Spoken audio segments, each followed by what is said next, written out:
Hello, everybody. Welcome to our lecture today. I want to talk about adolescent peer relations. Most of you who are listening to this probably remember your adolescent years much better than I do. Mine were a long, long, long time ago. But if you think back to those adolescent days, you may recall that certainly one of the things that changes as we go from childhood into adolescence is the increasing importance of our peers, and particularly our peers' evaluations of us as we come out of childhood and go into adolescence. The um, the reality is when we're younger, we spend a proportionally larger amount of time with our families, and that flips as we go into the junior high and high school years, such that I remember when my kids were in late high school. I didn't really see them all that much. They were coming and going, and I was coming and going. And who were they spending time with? Their peers.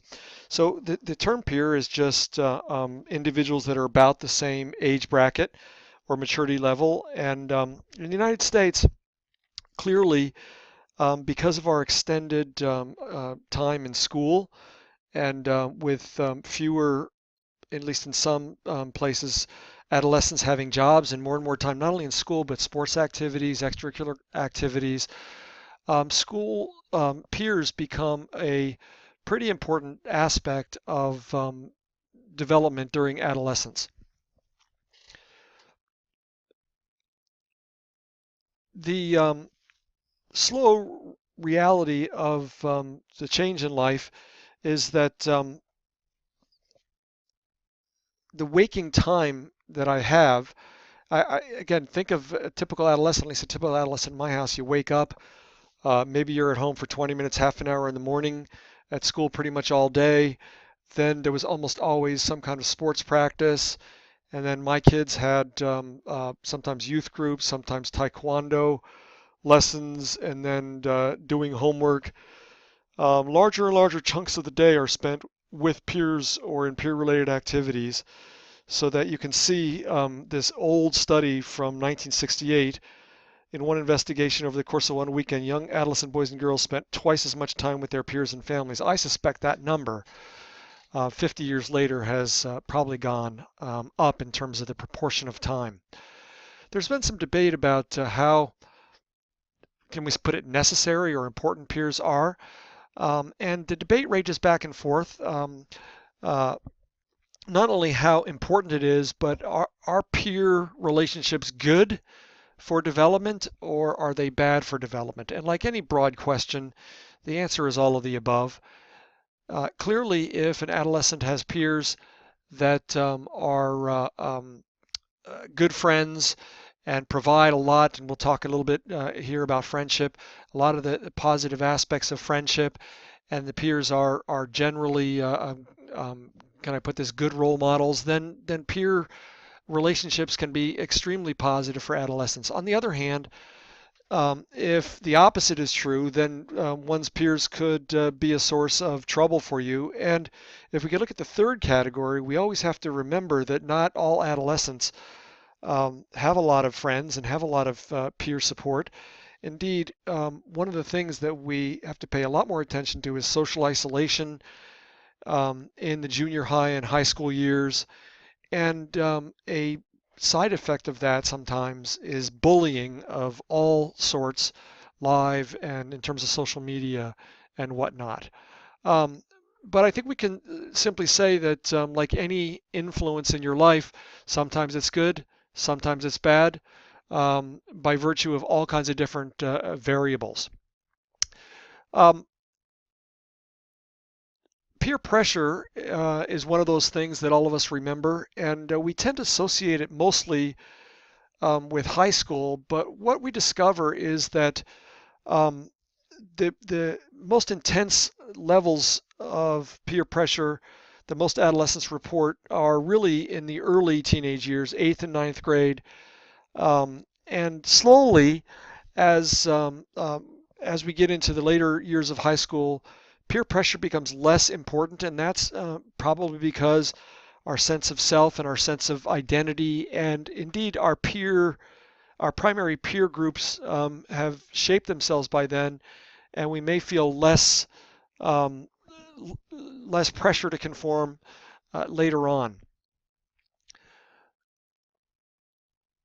Psychologists have spent a lot of time talking about peer statuses, and this is simply a technique that we use when we're studying children or adolescents or sometimes adults.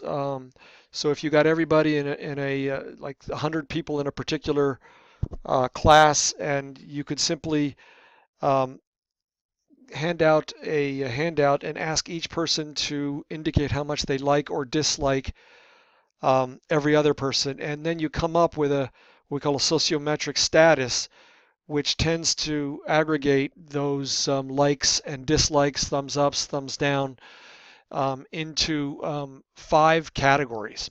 So these are the typical categories that have been used. Popular children clearly are called popular for a reason. They tend to be liked by most other people. Average children receive an average amount of likes and dislikes from their peers. Neglected children are not disliked; they just seem to be not much liked. They seem to be peripheral. Rejected children seem to be actively disliked by a fairly several people, and then controversial children are sometimes a combination of being disliked and popular. And so these 5 kind of peer statuses, when we sort adolescents into these, it gives us a tool to be able to ask questions about the outcome of peer relationships. And as you might imagine, this is not rocket science here, that popular children tend to have the best peer relationships, and it tends to have the most positive outcome.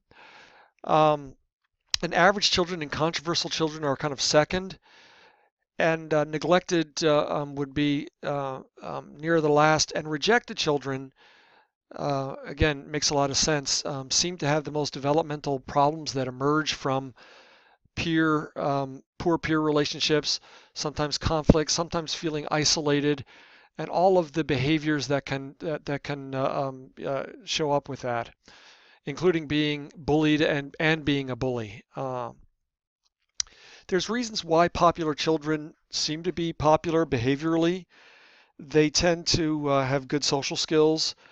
They listen carefully. They tend to project a kind of general happiness. They're not overly expressive with regard to negative emotions. They convey a concern for others and enthusiasm for what's going on in other people's lives. And importantly, they have a moderate to high level of self-confidence without coming across as arrogant and kind of stuck up. And that's hard to argue with all those capabilities. I suspect that no matter what age you are, if you do those things, you're going to be more well-liked and less disliked, and all of those things. When we looked at peer-rejected children, here's one study that looked at boys in particular. Again, we have a chicken or egg problem here. We don't know if the rejection has caused them to be this way, or they're this way and they're rejected, but they tend to be volatile emotionally, impulsive, tend to have very few social skills in maintaining positive relationships with their peers. And that snowballs and leads to more and more, not just isolation, but rejection, active rejection by some peers. Now, not all peers are friends. We interact with our same age, and most of us do tend to settle on a friendship group. It's not always necessarily, our friends are not always necessarily friends of each other, but friendship among adolescents has been studied and clearly can be hugely beneficial, not only to adolescents, but to any of us. They, if you think about what your friends do in your life, they are there for you. They give you companionship. Very often you share activities, enjoyable activities, and intimacy. And what we're talking about with intimacy is not anything sexual, but kind of emotional connection. When I have a bad day, who do I trust to call and complain to or cry with? So friendships can be hugely positive. And think about an absence of friends. Again, that's quite a lot to be missing. The functions of friendship have been divided various ways. The most popular one is um, the sixfold function of friendship, and it's in the next slide here.